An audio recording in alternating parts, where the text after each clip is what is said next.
Welcome back to नवीन पाठशाला YouTube channel. हम लोग पढ़ रहे 25 इंपॉर्टेंट जीके जीएस का रिवीजन सीरीज। यह revision series super fast revision series है। इसमें 25 क्वेश्चन का रिवीजन किया जाएगा। 25 क्वेश्चन के सभी ऑप्शन, एक क्वेश्चन के 4 ऑप्शन होते हैं, एक आंसर होता है, उसके अलावा 3 और ऑप्शन होगा। उन सभी ऑप्शन के बारे में हम लोग डिटेल डिस्कशन करेंगे। इस तरह से आप कह सकते हैं बहुत ही कम समय में 100 प्रश्न का रिवीजन होगा। आप शुरू से अंत तक देखते रहे। यदि वीडियो पसंद आ रहा है तो वीडियो को लाइक करें। यदि चैनल पर नए हैं तो चैनल को सब्सक्राइब करें। देखते हैं पहला प्रश्न है, आग पकड़ने के लिए न्यूनतम प्रवृत्त फाइबर है। तो यहाँ पे सबसे पहले तो प्रवृत्त जो है, इस वर्ड को भी समझेंगे। इस वर्ड के बदले संवेदनशील वर्ड भी यूज होता है। फाइबर के बदले तंतु या रेशा यूज होता है। तो आग पकड़ने के लिए न्यूनतम संवेदनशील रेशा या तंतु क्या है, प्रवृत्त रेशा फाइबर क्या है? तो इसका सही आंसर है सूती। अब इसका आंसर हुआ सूती। अब हम लोग देखते हैं इसमें जो दूसरा तीसरा ऑप्शन है उस ऑप्शन को भी देखते हैं, लेकिन उससे पहले हम लोग सूती के बारे में और डिटेल डिस्कशन कर ले। सूती कैसे बनता है? तो कपास से बनता है। कपास के पौधे में जो फल लगते हैं उससे बनता है और इसी से सूती कपड़ा बनाया जाता है।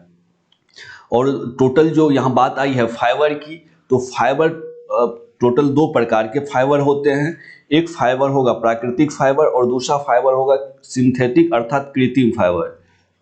सिंथेटिक या कृत्रिम फाइबर बोलते हैं इसको, ध्यान रखेंगे। और इसमें उदाहरण में प्राकृतिक फाइबर में आ जाएगा आपको कपास रेशम, ऊन, उसके बाद सन, ये सब हो जाएगा प्राकृतिक फाइबर में। और कृत्रिम फाइबर में आ जाएगा रेयॉन, नायलॉन के अलावा टेरिलीन, ये सभी हो जाएगा आपको कृत्रिम फाइबर। इसके अलावा और ऑप्शन होता है जैसे कि पॉलिस्टर होता है, जो कि ऑप्शन में भी दिख रहा है, ऑप्शन ए में पॉलिस्टर। ये सभी तो 2 तरह के, इसी को सिंथेटिक भी बोलते हैं, ये भी याद रखेंगे। सिंथेटिक फाइबर बोलते हैं इसको। तो अब बात आती है पॉलिस्टर की। तो पॉलिस्टर क्या होता है? तो पॉलिस्टर के बने कपड़े जो आसानी से झुरी नहीं पड़ता है और जल्दी सूख जाता है, आसानी से सूख जाता है। और ये है कृत्रिम सिंथेटिक फाइबर है। इसमें यहाँ जैसे न्यूनतम दिया है, अधिकतम दिया होता है, तो इसका आंसर होता है पॉलिस्टर। इसके बाद बात आती है नायलॉन की। तो नायलॉन एसिडिक अम्ल और हेक्सामेथिलीन डायमीन की अभिक्रिया से ये बनता है। एसिडिक अम्ल और हेक्सामेथिलीन डायमीन के संयोग से अभिक्रिया से नायलॉन बनता है। बात आती है रेशम की।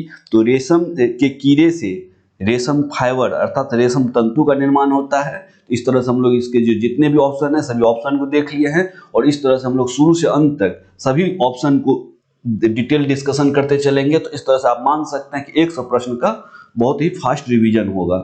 अगला प्रश्न है, गौतम बुद्ध के जन्म का प्रतीक कौन सा जानवर है? तो यहाँ जो इसका सही आंसर है गौतम बुद्ध के जन्म का प्रतीक वो है कमल और सांड। यहाँ जानवर पूछा तो जानवर में सांड हो जाएगा। ये प्रतीक चिन्ह है, गौतम बुद्ध के जन्म का प्रतीक है। जन्म का प्रतीक पूछा जा रहा है। प्रतीक में केवल जानवर पूछा जाता तब तो यहाँ पे सांड होता, कमल और सांड, यहाँ पे जानवर नहीं होगा, प्रतीक हो जाएगा। यदि केवल जानवर पूछा जाए तो वृषभ अर्थात सांड, ये ऑप्शन होगा। तो यदि केवल ये पूछा जाए कि जन्म का प्रतीक क्या है, तो जन्म का प्रतीक होगा कमल और सांड। और यदि जानवर दे तो ये कमल तो कमल है, कमल कोई जानवर है नहीं, सांड जानवर है, उस आधार पे तो वृषभ आंसर होगा। इस बात का ध्यान रखेंगे कि जानवर पूछा जा रहा है या केवल प्रतीक पूछा जा रहा है। प्रतीक पूछा जाएगा तो कमल और सांड हो जाएगा। अब आता है तो सबसे पहले गौतम बुद्ध का जो जन्म हुआ, तो जन्म का हो गया कमल और सांड प्रतीक हो गया। जन्म के बाद गृह का त्याग किए और गृह के त्याग का हो गया घोड़ा और उन ज्ञान की प्राप्ति हुई और ज्ञान की प्राप्ति का हो गया पीपल अर्थात बोधि वृक्ष। उसके बाद निर्वाण की प्राप्ति हुई और निर्वाण प्राप्ति का जो प्रतीक है पद चिन्ह हो गया, ये भी ध्यान रखेंगे, पद चिन्ह। और उसके बाद मृत्यु, जब मृत्यु हुई तो मृत्यु का जो है स्तूप हो गया, मृत्यु का प्रतीक स्तूप हो गया। तो यहाँ पे देख लिए घोड़ा किसका प्रतीक है? तो घोड़ा है गृह त्याग का। गाय इसका कोई प्रतीक नहीं है और वृषभ, इसमें सांड को ही वृषभ बोलते हैं। इस तरह से हम लोग चारों ऑप्शन को डिस्कशन करते हुए शुरू से अंत तक करेंगे। अंतिम तक जरूर वीडियो देखिए। अगला प्रश्न है, बीजापुर के गोल गुंबज को किसने बनाया? बात आती है बीजापुर की। यहाँ डिटेल डिस्कशन में हम लोग ये भी समझेंगे कि बीजापुर किस राज्य में पड़ता है।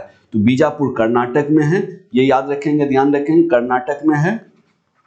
इसके बाद बात आती है गोल गुंबज, एक सेकेंड, कर्नाटक है, ये कर्नाटक में है। और गोल गुंबज की बात आती है तो गोल गुंबज जो है, इससे आधारित एक प्रश्न और बनता है, ये प्रश्न भी देख लेंगे कि भारत का सबसे बड़ा गुंबज, गुंबज या गुंबद दोनों तरह से प्रश्न पूछा जाता है, गुंबद रहे या गुंबज रहे तो दोनों में सेम आंसर होगा। तो भारत का सबसे बड़ा गुंबद अर्थात सबसे बड़ा गुंबज कौन सा है, तो गोल गुंबज है। और यहाँ प्रश्न पूछा जा रहा है कि बीजापुर के जो गोल गुंबज है इसको किसने बनाया, तो इसका सही आंसर है यूसुफ आदिल शाह ने बनाया। अब बात आती है कि एक ही प्रश्न और डिटेल डिस्कशन के लिए और क्या क्या यहाँ पढ़ सकते हैं, तो यहाँ ये पढ़ सकते हैं विश्व का सबसे बड़ा गुंबज अर्थात गुंबद कौन सा है, तो इसका सही आंसर होगा सेंट पीटर की बेसिलिका, सेंट पीटर की बेसिलिका। और ये कहाँ है, तो ये वेटिकन सिटी में है, वेटिकन सिटी में है, तो ये इंपॉर्टेंट है, ध्यान रखेंगे, वेटिकन सिटी में है। और बात आती है ये यूसुफ आदिल शाह ने इसको बनाया था और आदिल शाही वंश चलाया था। कौन सा वंश चलाया था, ये आदिल शाही वंश चलाया था, ये भी याद रखेंगे। और बात आती है कि इसका मकबरा कहाँ है, इसी गोल गुंबज के नीचे है, गोल गुंबज के नीचे मकबरा है किसका, यूसुफ आदिल शाह का। और ये भारत का सबसे बड़ा और दुनिया का चौथा सबसे बड़ा गुंबद है। और ये आदिल शाही वंश की स्थापना कब किया था, तो 1489 ईस्वी में। तो इतना डिस्कशन हम लोग इस प्रश्न से, एक प्रश्न के साथ साथ हम लोग 4-5 और प्रश्न का डिस्कशन करते चलते हैं। ये फर्स्ट रिवीजन आपका होगा। अगला प्रश्न है, अकबर द्वारा फतेहपुर सीकरी की स्थापना किस वर्ष की गई थी, तो फतेहपुर सीकरी की स्थापना 1571 ईस्वी में की गई थी, ये याद रखेंगे। ये फतेहपुर सीकरी कहाँ है, तो ये फतेहपुर सीकरी आगरा के नजदीक है, यूपी उत्तर प्रदेश में है। और इसको फतेहपुर सीकरी की स्थापना करके अकबर ने इसको राजधानी बनाया था 1571 ईस्वी में। 1571 ईस्वी में दो बात हुई थी, फतेहपुर सीकरी की स्थापना हुई थी और राजधानी परिवर्तन हुआ था, आगरा से राजधानी कहाँ लाया गया था, फतेहपुर सीकरी लाया गया था। अब तीन और ऑप्शन है, 1575, 1579 और 1582, इसमें क्या हुआ था ये भी इंपॉर्टेंट है, ये भी याद रखेंगे। 1575 में इबादत खाना की स्थापना हुई थी, ये याद रखेंगे, इबादत खाना की स्थापना 1575 ईस्वी में। और बात आती है 1579 ईस्वी में क्या हुआ था, तो मजहर की घोषणा हुई थी, मजहर की घोषणा, ये प्रश्न कई बार पूछा गया है, मजहर की घोषणा हुई थी 1579 में। 1582 में दीन ए इलाही, ध्यान रखेंगे, दीन ए इलाही की स्थापना, इलाही की स्थापना। तो इस तरह से आप एक ही प्रश्न के चार अलग अलग पार्ट को, सभी ऑप्शन को डिटेल डिस्कशन देख रहे हैं। अगला प्रश्न देखते हैं, दक्षिणी ध्रुव कितने डिग्री अक्षांश पर स्थित है, तो यहाँ पे ध्रुव की बात हो रही है, तो ध्रुव जब भी आएगा, चाहे वो उत्तरी ध्रुव हो या दक्षिणी ध्रुव हो, ध्रुव की बात जब भी हो वो 90 डिग्री पे होता है, 90 डिग्री पे होता है।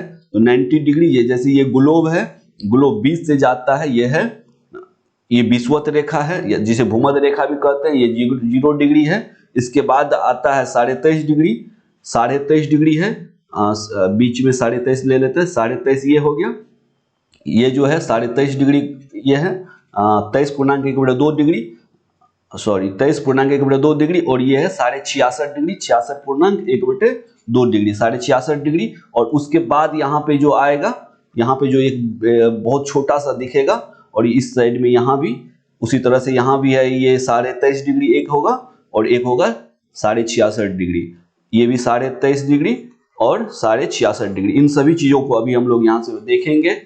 सबसे पहले तो ये जो रेखा है ये ग्लोब है, ग्लोब पे जो ये रेखा है भूमध्य रेखा कहते हैं, इसको विषुवत रेखा कहते हैं। ये 0 डिग्री है, 0 डिग्री अक्षांश है। 23.5 डिग्री उत्तरी अक्षांश, इधर जो है उत्तर है, नॉर्थ है, इधर साउथ है, दक्षिण है।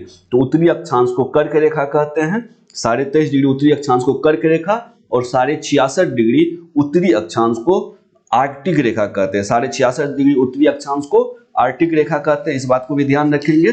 23.5 डिग्री उत्तरी अक्षांश को आर्कटिक रेखा। उसके बाद 23.5 डिग्री दक्षिणी अक्षांश को, इसको मकर रेखा कहते हैं। 23.5 डिग्री दक्षिणी अक्षांश को मकर रेखा कहते हैं, और 66.5 डिग्री दक्षिणी अक्षांश को अंटार्कटिक रेखा कहते हैं। अंटार्कटिक रेखा याद रखेंगे, अंटार्कटिक वृत्त भी बोलते हैं, और आर्कटिक वृत्त, आर्कटिक वृत्त, आर्कटिक वृत्त और अंटार्कटिक वृत्त बोलते हैं। तो ये प्रश्न डायरेक्ट इनडायरेक्ट वे में पूछा जा सकता है।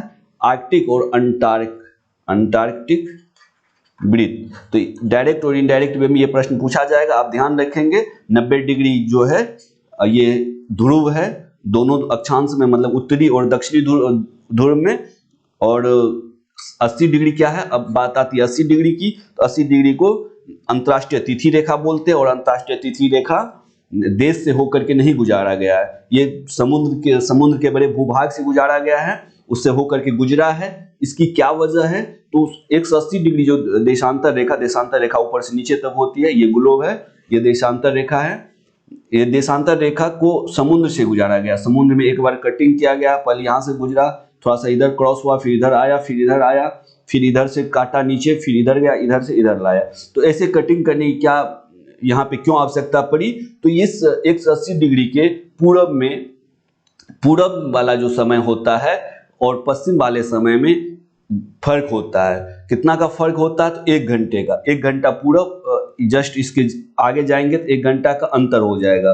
तो इसीलिए 180 डिग्री रेखा जो है किसी देश से यदि गुजारा जाता है तो एक ही देश में 2 समय हो जाता है, 2 अलग अलग तिथि की समस्या, सॉरी घंटा नहीं, तिथि अलग अलग डेट हो जाता है, 1 दिन का फर्क पड़ जाता है।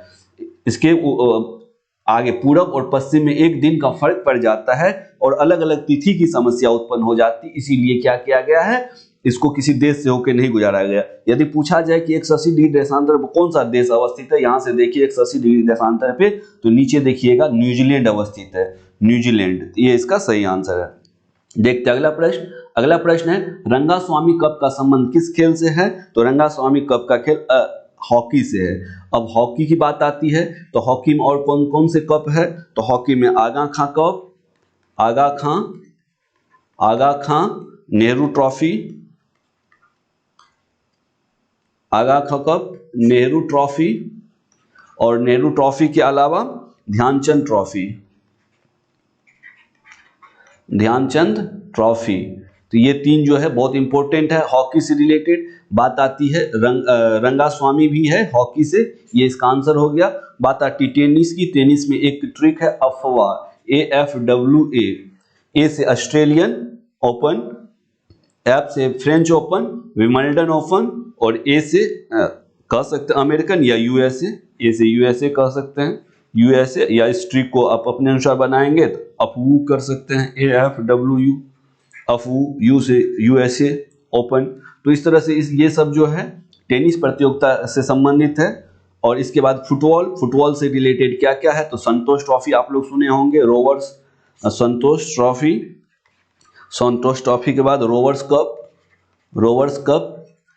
कप के अलावा और हो जाता है इसका डूरंड कप, ये सभी जो है ये फुटबॉल से संबंधित है। शतरंज की बात आती है ना, नायडू ट्रॉफी, शतरंज में नायडू ट्रॉफी के अलावा खेतान ट्रॉफी, नायडू ट्रॉफी और खेतान ट्रॉफी। तो ये सभी याद रखेंगे आप। ये खेल से संबंधित जितने भी ट्रॉफी है उन सभी का डिटेल डिस्कशन। अगला है मानव बंधुत्व का धर्मोपदेश किसने दिया था, तो मानव बंधुत्व का जो धर्मोपदेश है ये गुरु नानक के द्वारा दिया गया है। गुरु नानक, बात आती है गुरु नानक की, तो गुरु नानक किस धर्म के संस्थापक थे, तो गुरु नानक सिख धर्म के संस्थापक थे। ये पहला पॉइंट है, पहला फैक्ट याद रखना है आपको। गुरु नानक किस धर्म के संस्थापक थे, तो सिख धर्म का।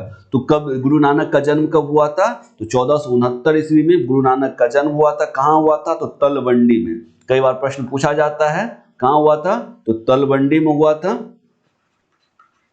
तलवंडी में। और तलवंडी को वर्तमान में किस नाम से जाना जाता है, तो ननकाना साहिब के नाम से जाना जाता है, ननकाना साहिब। ये सभी प्रश्न बहुत ही इंपॉर्टेंट है, आप लोग ध्यान से देखते चले, हो सके तो आप नोट्स बना ले।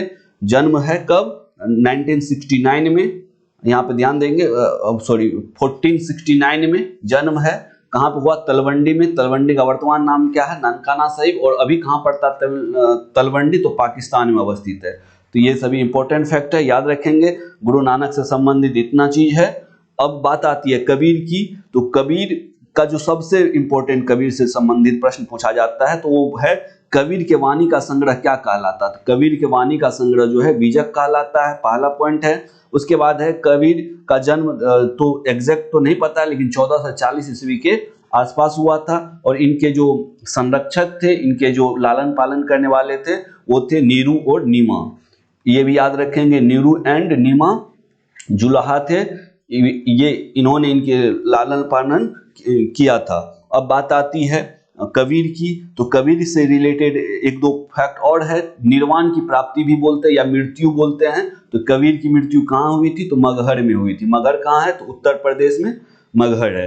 तो ये फैक्ट है। अब आते हैं चेतन महाप्रभु की बारी। चेतन महाप्रभु के बारे में जान लेते हैं। चेतन महाप्रभु का जन्म कहाँ हुआ था? तो बंगाल के नदिया जिले में हुआ था। चेतन महाप्रभु से रिलेटेड और क्या क्वेश्चन पूछा जाता है?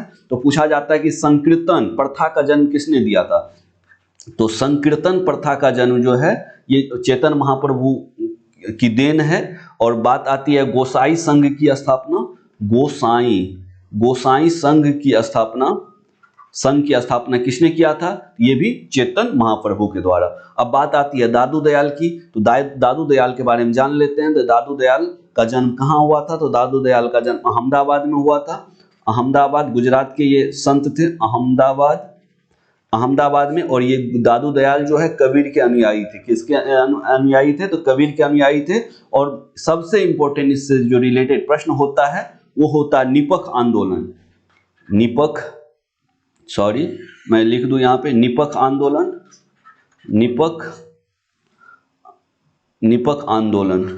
आंदोलन चलाने वाले कौन थे? तो निपख आंदोलन जो है ये है दादू दयाल आंदोलन। निपख आंदोलन दादू दयाल के द्वारा चलाया गया था। देखते हैं अगला प्रश्न है भारत छोड़ो आंदोलन की शुरुआत किस तारीख को हुई थी? यहाँ तारीख पूछा जा रहा है। भारत छोड़ो आंदोलन का तारीख है 8 अगस्त 1942 ईस्वी को ये भारत छोड़ो आंदोलन की शुरुआत हुई थी। इसके बाद बात आता है कि इन्हीं में और प्रश्न देख लेते हैं भारत छोड़ो आंदोलन से रिलेटेड। भारत छोड़ो आंदोलन का अन्य नाम क्या है? तो भारत छोड़ो आंदोलन का अन्य नाम है अगस्त क्रांति। बहुत इंपॉर्टेंट है ये प्रश्न, ये ध्यान रखेंगे। अगस्त क्रांति। और भारत छोड़ो का नारा किसने दिया था? भारत छोड़ो का नारा, ये तो आंदोलन हो गया। भारत छोड़ो का नारा किसने दिया था? तो यूसुफ मेहर अली के द्वारा ये दिया गया था। ये भी याद रखेंगे, यूसुफ मेहर अली। अब बात आती है इसी आंदोलन के दौरान करो और मरो का नारा किसने दिया था? करो और मरो का नारा महात्मा गांधी ने। अब बात आती है कि इसी आंदोलन में एक ऑपरेशन चलाया गया था। उस ऑपरेशन का क्या नाम? भारत छोड़ो आंदोलन के दौरान ऑपरेशन जीरो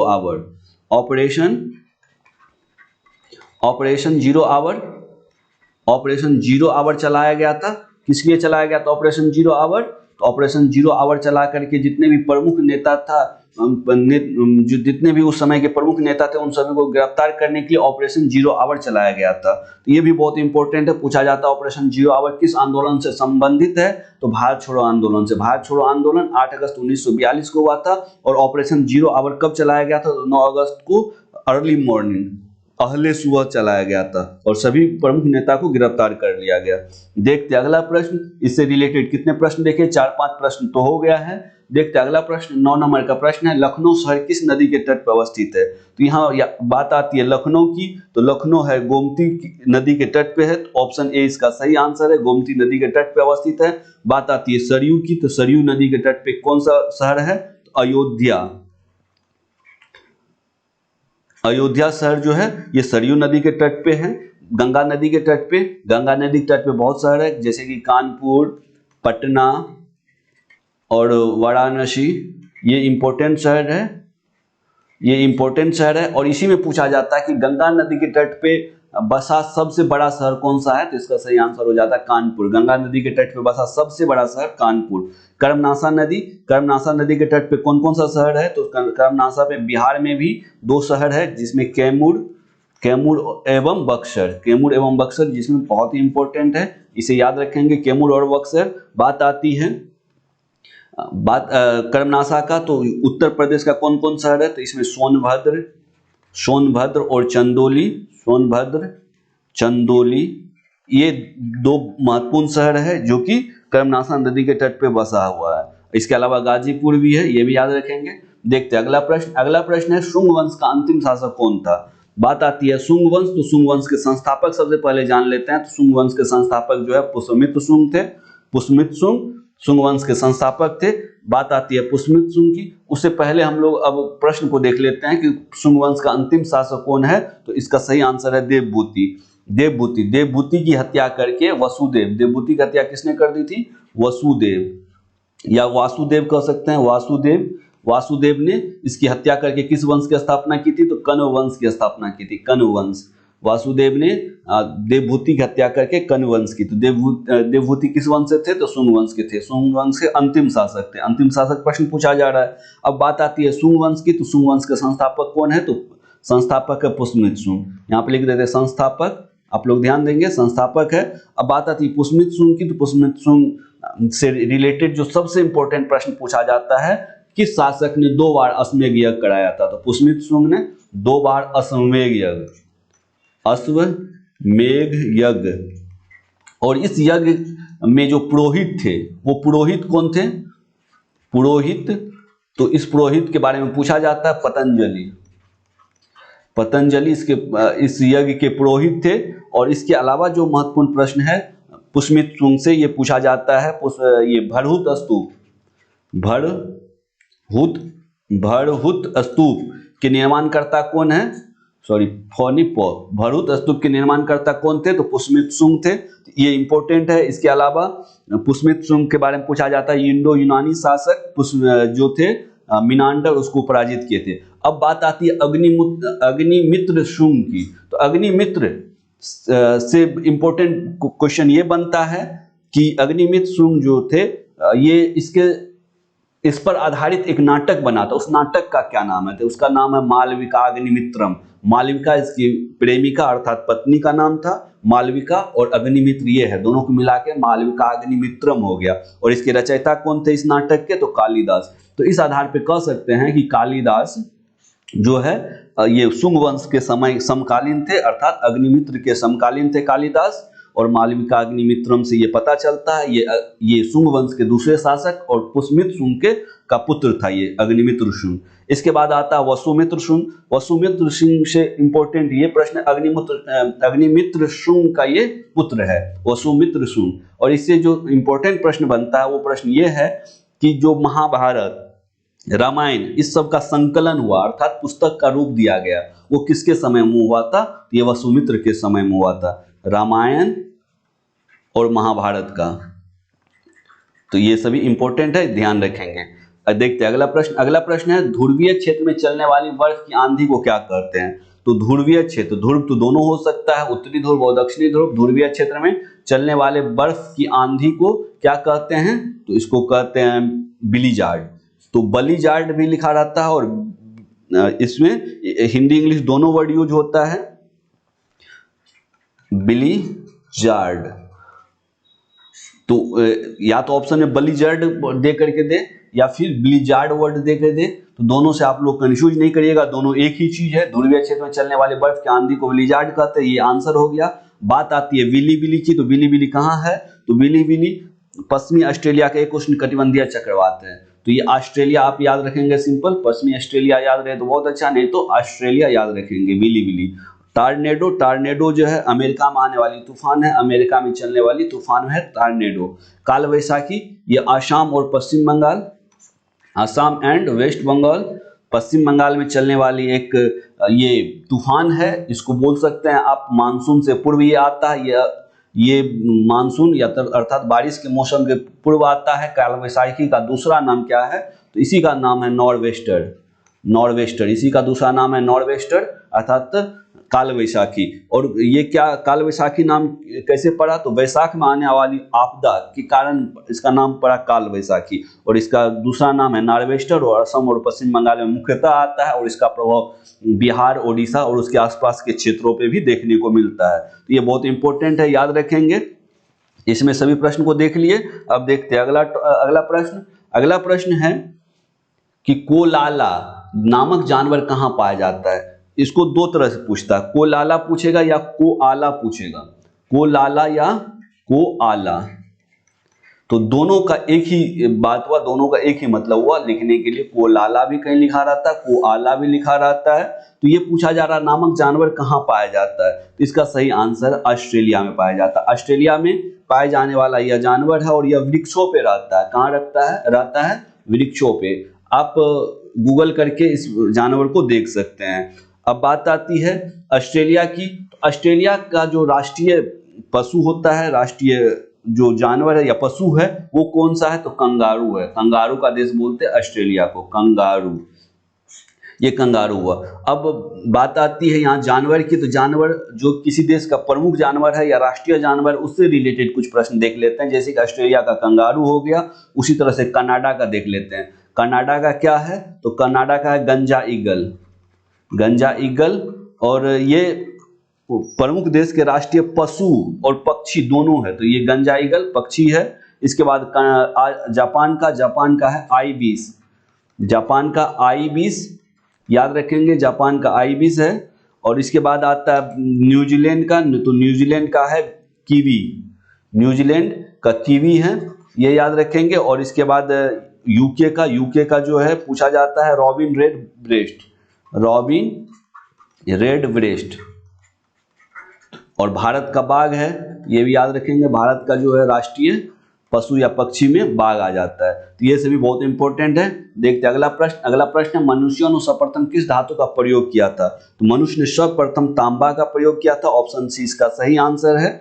इसके अलावा धातु की बात आती है तो धातु में तांबा है, तांबा का प्रयोग पाषाण काल, पहले तो पाषाण काल था, पाषाण काल के बाद जो काल आया है जिसको ताम्र पाषाण काल भी बोलते हैं, अर्थात पाषाण काल के समांतर चला था, ताम्र पाषाण काल, पाषाण काल के समानांतर चला था, ये ताम्र पाषाण काल होता है। सबसे पहले मनुष्यों ने तांबा का प्रयोग किया था। इसके बाद बात आती है ऑप्शन में जो दिया है कांसा, तो कांस्य युगीन सभ्यता किसे कहते हैं, ये प्रश्न पूछा जाता है। कांस्य युगीन सभ्यता, तो इससे याद रखेंगे कांस्य युगीन सभ्यता हड़प्पा सभ्यता को कहा जाता है। कांस्य युगीन सभ्यता किस सभ्यता कहा जाता है?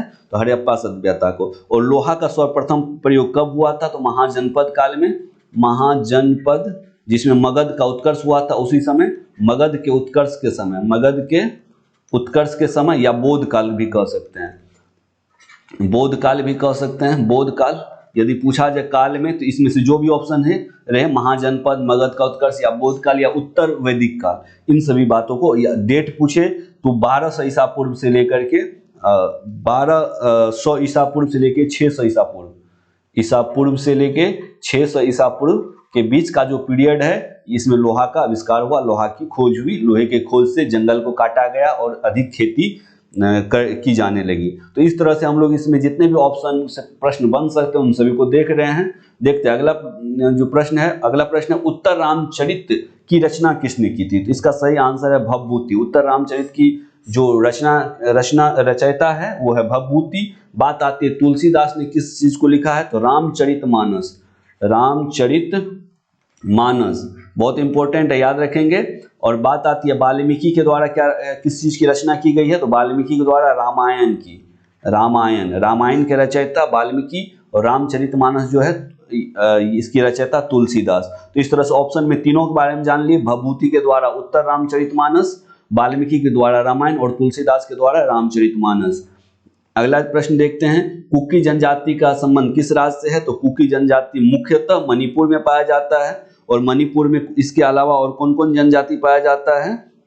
तो मणिपुर में सबसे इंपॉर्टेंट है कुकी। इसके बाद मिजोरम के बारे में देखते हैं। मिजोरम में मिजो है, मिजो के बाद चकमा है, चकमा के बाद लुसाई है।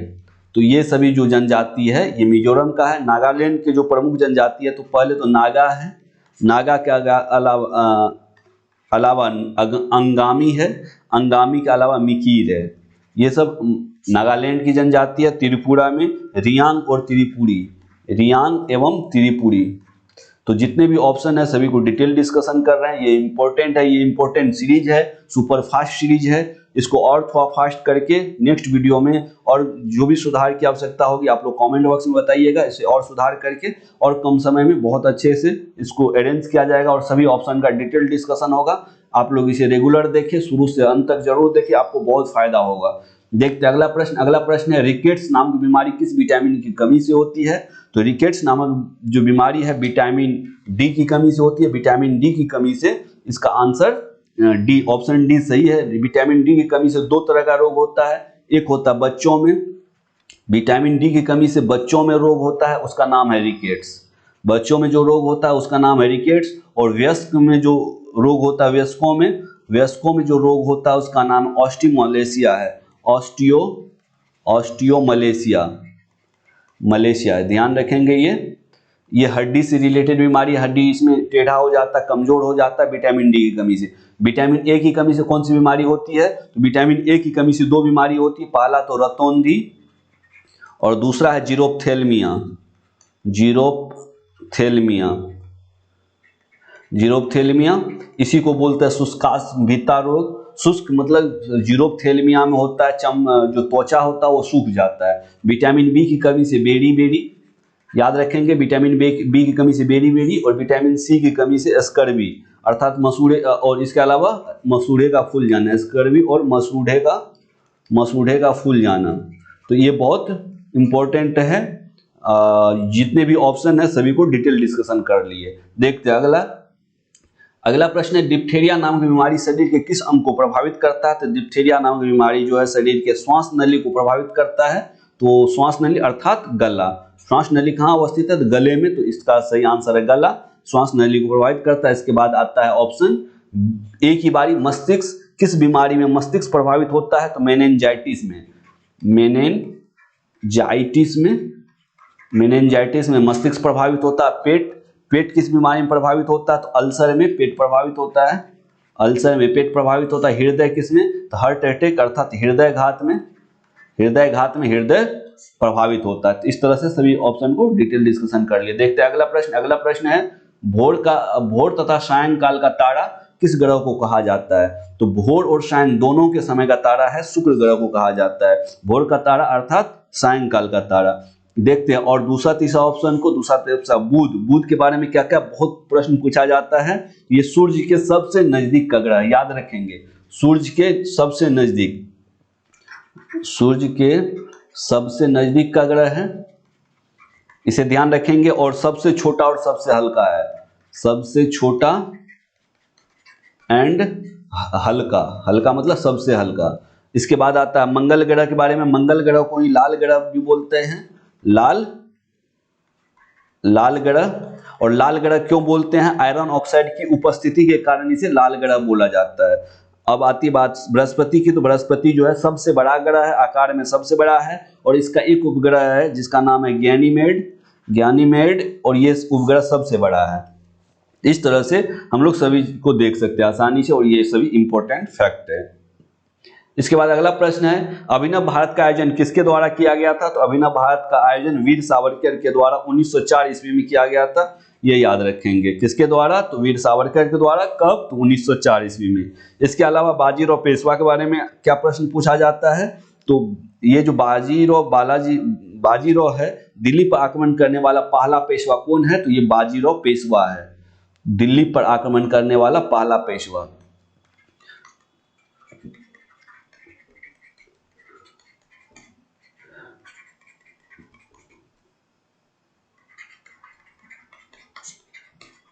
दोस्तों आप लोग बताइएगा कि बोल देने से ठीक है या फिर लिखना सही रहेगा।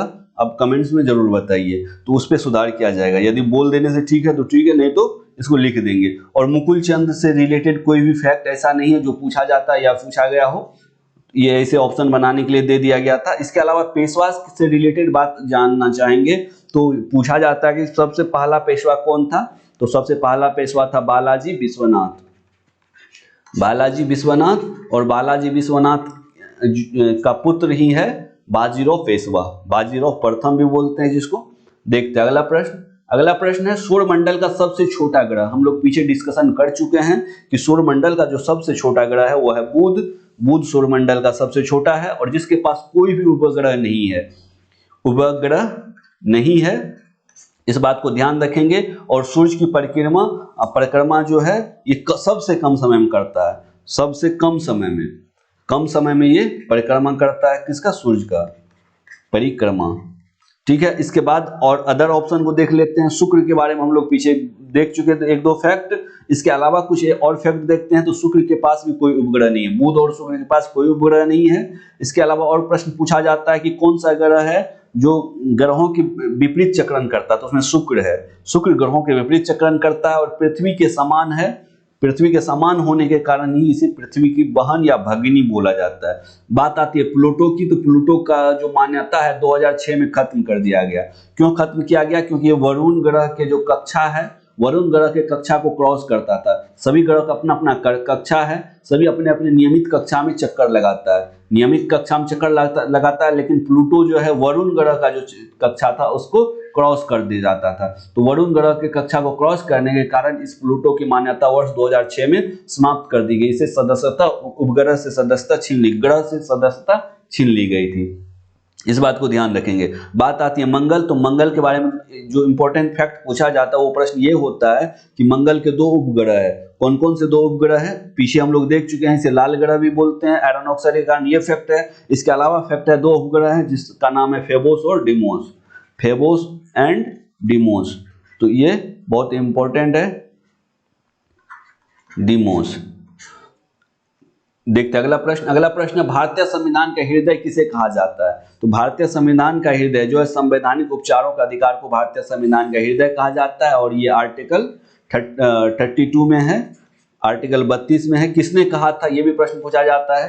हृदय और आत्मा दोनों वर्ड, केवल हृदय भी पूछा जाता है और हृदय और आत्मा दोनों पूछा जाता है। तो डॉक्टर भीमराव अंबेडकर, भीमराव अंबेडकर के द्वारा, डॉक्टर भीमराव अंबेडकर ने भारतीय संविधान का हृदय एवं आत्मा किसे कहा? तो संवैधानिक उपचारों का अधिकार। ये कितने आर्टिकल में? आर्टिकल 32 में है।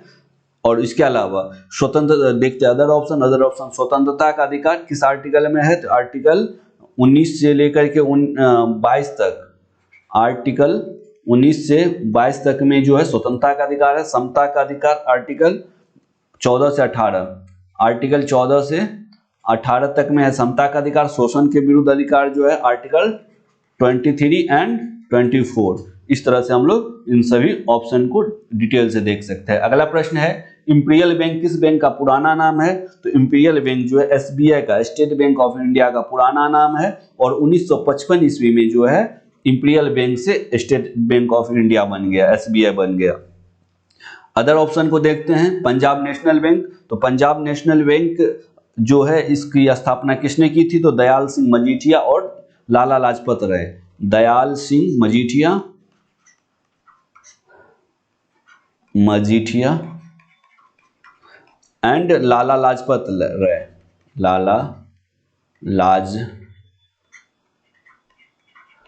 राय। और बात आती केनरा बैंक से रिलेटेड जो पूछा गया एक दो बार प्रश्न, वो है कि केनरा बैंक का मुख्यालय कहाँ है? तो बेंगलुरु में। और इलाहाबाद से रिलेटेड जो फैक्ट पूछा जाता है बार बार कि भारत का सबसे पहला सार्वजनिक क्षेत्र का बैंक कौन है? तो इलाहाबाद है, जिसकी स्थापना 1865 ईस्वी में हुई थी। भारत का सबसे पहला सार्वजनिक क्षेत्र का बैंक इलाहाबाद बैंक। अगला प्रश्न देखते हैं कालिदास किस काल के कवि थे? अभी हम लोग पीछे डिस्कशन कर रहे थे। अग्निमित्र शुंग जो था उनके बारे में लिखा था, उनके किसमें? मालविका अग्निमित्रम नाटक में। तो ये शुंग वंश के हैं, क्योंकि शुंग वंश के इतिहास के बारे में लिखे हैं, उसके समय नाटक लिखे हैं, तो ये शुंग वंश का। तो ऑप्शन को, अदर ऑप्शन को डील कर लेते हैं। मौर्य काल, तो मौर्य वंश के संस्थापक कौन है? चंद्रगुप्त मौर्य हैं, चंद्रगुप्त मौर्य। और इसकी राजधानी कहाँ है? तो पाटलिपुत्रा, चंद्रगुप्त मौर्य की राजधानी पाटलिपुत्रा। अब देख लेते हैं अदर ऑप्शन को। अदर ऑप्शन है गुप्त काल, गुप्त काल के गुप्त वंश का संस्थापक श्रीगुप्त और इसकी भी राजधानी पाटलिपुत्र है। और वर्धन वंश, वर्धन वंश के संस्थापक पुष्पभूति वर्धन या पुष्पभूति भी बोलते केवल। और ये बीपीएससी में भी प्रश्न पूछा जा चुका है, पुष्पभूति। और इसकी राजधानी जो है थानेश्वर या कन्नौज, दोनों जगह रही थी बारी बारी से, सॉरी कन्नौज, थानेश्वर या कन्नौज। पुष्पभूति वर्धन बोलिए या ओनली पुष्पभूति बोलिए, तो ये सभी हम लोग डिटेल डिस्कशन कर लिए है इस सभी ऑप्शन का।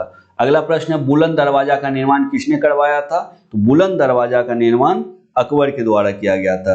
अकबर के द्वारा कब किया गया था? तो गुजरात विजय के स्मृति में, गुजरात विजय के उपलब्धि में, गुजरात विजय पाने के स्मृति में ही अकबर ने बुलंद दरवाजा का निर्माण करवाया था। अब बात आती है अकबर के द्वारा और क्या क्या बनाया गया था। फतेहपुर सीकरी, आगरा का किला, ये सब अकबर के द्वारा बनाया गया था। शाहजहां के द्वारा क्या क्या बनाया गया था। शाहजहां के द्वारा ताजमहल, ताजमहल के अलावा दिल्ली का लाल किला, लाल किला लिख लीजिए और क्वेश्चन में आप लोग दिल्ली लिख लीजिएगा, लाल किला। और दिल्ली वाला, आगरा वाला लाल किला अकबर और दिल्ली वाला लाल किला शाहजहां। इसके बाद अलावा जामा मस्जिद और मयूर सिंहासन, जामा मस्जिद और मयूर सिंहासन, ये सभी इंपॉर्टेंट प्रश्न है और ये पूछा जाता है बार बार। जामा मस्जिद और मयूर सिंहासन, मयूर सिंहासन ये सभी जो है किसके द्वारा बनाया गया था। सिंहासन ये सभी किसके द्वारा, तो शाहजहां के द्वारा। शेरशाह सूरी के द्वारा क्या क्या निर्माण किया गया था, तो रोहतासगढ़ किला, ये कहाँ है, बिहार में, रोहतासगढ़ किला। और इसके बाद सासाराम में मकबरा बनाया गया था। और इसके बाद GT road, grand trunk road, GT road, grand trunk road जिसको बोलते हैं, इसका निर्माण कराया गया था। आगे बात आती है महाराणा, ये महाराणा होगा, मिस्टेक हो गया, टाइपिंग मिस्टेक, महाराणा कुंभा। तो महाराणा कुंभा के द्वारा जो सबसे इंपॉर्टेंट चीज बनाया गया और बार बार पूछा जाता है वो है विजय स्तंभ, विजय स्तंभ। और इसी स्तंभ का दूसरा नाम है या विजय स्तंभ या कृति स्तंभ, विजय स्तंभ या कृति स्तंभ। ये किसके द्वारा बनाया गया है, महाराणा कुंभा के द्वारा। महाराणा कुंभा कहाँ बनाया था, चित्तौड़गढ़ किले में, चित्तौड़गढ़ के किले में बनाया गया था, ये याद रखेंगे, चित्तौड़गढ़ के किले में बनाया गया था। और ये किसके उपलक्ष्य में बनाया था, तो मालवा और गुजरात पर विजय पाया था। मालवा और गुजरात संयुक्त रूप से लड़ रहा था कुंभा से, मालवा एंड गुजरात पर विजय, मालवा और गुजरात पर जो विजय पाया था राणा कुंभा, उसके उपलक्ष्य में, उसके उपलब्धि में, स्मृति में विजय स्तंभ अर्थात कृति स्तंभ चित्तौड़गढ़ के किले में बनाया था। देखते हैं अगला और अंतिम प्रश्न। अगला और अंतिम प्रश्न है, भारत पर आक्रमण करने वाला प्रथम मुस्लिम शासक कौन था। तो इसका सही आंसर है मोहम्मद बिन कासिम। कितने ईस्वी में, तो 712 ईस्वी में, 712 ईस्वी में भारत पर आक्रमण किया था। और किसके खिलाफ किया था, तो सिंध पर राजा दाहिर के खिलाफ प्रथम, ये जो भारत पर इसका पहला आक्रमण था सिंध के राजा दाहिर के खिलाफ। इसके बाद बात आता है सुल्तान महमूद, ये कौन है, तो मोहम्मद गजनी का ही दूसरा नाम सुल्तान महमूद भी बोला जाता है। तो ये कब भारत पर आक्रमण किया था, तो ये 700 तो टोटल 17 बार भारत पर आक्रमण किया है। कितने बार, ये ध्यान रखेंगे, 17 बार किया है। और पहला आक्रमण जो है इसका किसके खिलाफ था, तो ये पंजाब के शाही शासक जयपाल के विरुद्ध, पंजाब के शाही शासक जयपाल के विरुद्ध इसका पहला आक्रमण था। मोहम्मद गोरी के बारे में जानते हैं। मोहम्मद गोरी 1175 ईस्वी में, 1175 ईस्वी में पहला आक्रमण किया था मुल्तान के विरुद्ध किया था। और एक और बहुत इंपॉर्टेंट फैक्ट है मोहम्मद गोरी से रिलेटेड, मोहम्मद गोरी के शासनकाल में मोहम्मद गोरी ने अपने सिक्के पे माता लक्ष्मी जो हिंदू की देवी है, इसका जो अंकन है या इसका चित्र है, तो ये मोहम्मद गोरी के सिक्के पे पाया गया है। तो ये सभी इंपॉर्टेंट फैक्ट है। तो यकीन मानिए आप 25 प्रश्न के डिस्कशन में 25 गुना 4 या 25 गुना 3 कह सकते हैं, टोटल 100 प्रश्न